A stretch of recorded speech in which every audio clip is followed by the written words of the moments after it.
देखिए, अभी ही एक बहुत दुखद खबर आई है कि हमारा एक लाइट कॉम्बैट एयरक्राफ्ट जो कि दुबई एयर शो में एरोबैटिक्स कर रहा था, वो क्रैश हो गया है। हमारा पायलट शहीद हो गया है। बहुत ही काबिल पायलट सिलेक्ट किए जाते हैं एयर शोज़ के लिए, the best of the best, crème de la crème. Light combat aircraft अपने आप में इसका जो एक्सीडेंट रिकॉर्ड है बहुत बेहतरीन है। पिछले साल तक तो एक भी एयर क्रैश नहीं हुआ था, इतने साल की फ्लाइंग के बाद। फिर जाके जैसलमेर के ऊपर, राजस्थान के ऊपर एक एयर क्रैश हुआ और उसमें भी कोई लोग कह रहे हैं कि वो जहाज़ बच गया था, बट एयर क्रैश हुआ था। और उसके बाद ये दूसरा एयर क्रैश है। याद रहे, जहां आप इस तरह के एयर शोज़ में फ्लाइंग करते हैं, आपको लो फ्लाइंग करनी पड़ती है और डेंजरस मनूवर्स करने पड़ते हैं to show off the capability of the aircraft, of the pilot and the aircraft. They go all out to impress because that is the aim of putting it there.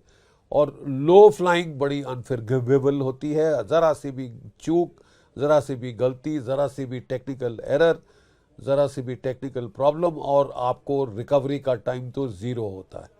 मतलब pilot कोई बचाव की कार्रवाई करे या इजेक्ट करना भी मुश्किल हो जाता है पायलट के लिए, और इस केस में तो वो बेचारा इजेक्ट भी नहीं कर पाया। तो क्या असली में हुआ, क्या प्रॉब्लम थी?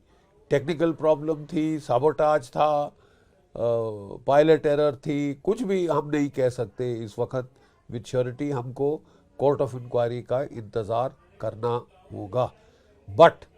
बट कई लोग भारत में बड़े नाराज़ हैं और ये अटकलें लगाई जा रही हैं कि दुबई में जो हुआ वहाँ बहुत सारे पाकिस्तानी हैं। कल पाकिस्तानी मीडिया बड़ी अटकलें लगा रहा था अपने सोशल मीडिया में कि इसमें से ऑयल लीक हो रहा था, ये हो रहा था, फलाना ढिमकाना, बैड माउथिंग करने की कोशिश करते हैं, खासकर लाइट कॉम्बैट एयरक्राफ्ट तेजस को।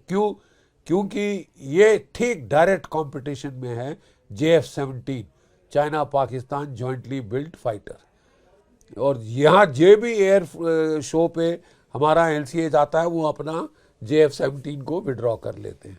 और इसमें भी JF-17 था, लेकिन आज तक 4 दिनों में वो फ्लाई नहीं किया। वो उसको जब देखते हैं कि LCA है, वो जानते हैं कि वो सामने फीका पड़ जाएगा और वो JF-17 को विड्रॉ कर लेते हैं या उड़ने नहीं देते। इस एयर शो में भी वो नहीं उड़ा है एक बार भी ये JF-17। काफ़ी ईर्ष्या है, काफ़ी जलन है। और इसमें देखिए फिर बहुत सारे ये जो कॉरपोरेट इंटरेस्ट हैं वो भी इन्वॉल्व हो जाते हैं। ऑप सिंदूर के बाद चाइना ने बड़ा प्रोपेगेंडा किया, पाकिस्तान ने बड़ा प्रोपेगेंडा किया, अमेरिकन एयर फर्म्स ने बड़ा प्रोपेगेंडा किया राफाल्स के बरखिलाफ। ठीक है, कि क्योंकि राफाल कंपटीशन जीत रहा है in competition to F-16, F-18, F-21 वगैरह वगैरह। तो J-10C और चाइना का J-35 वो डायरेक्ट कंपटीशन है राफाल का, तो वो उससे हार रहे हैं।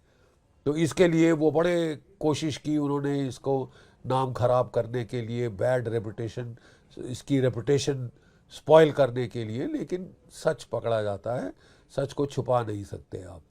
एयर शोज़ में ऐसा होता है, हर किस्म के एयरक्राफ्ट क्रैश हुए हैं। कोई रफाल तो एक बहुत सेफ एयरक्राफ्ट है, मैंने बोला ना, ये सेकंड एयर क्रैश है इन ऑल दी 30-40 ईयर्स। तो ये अपने आप में एक मिसाल था। लास्ट ईयर पहला एक्सीडेंट हुआ था और अब ये दूसरा एक्सीडेंट हुआ है।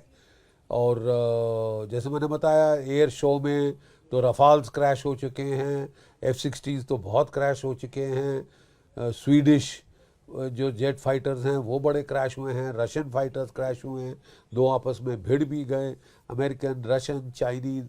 ये क्रैश होना तकरीबन नॉर्मल बात है एयर शोज़ में, क्योंकि हाई रिस्क फ्लाइंग की जाती है, लो फ्लाइंग की जाती है।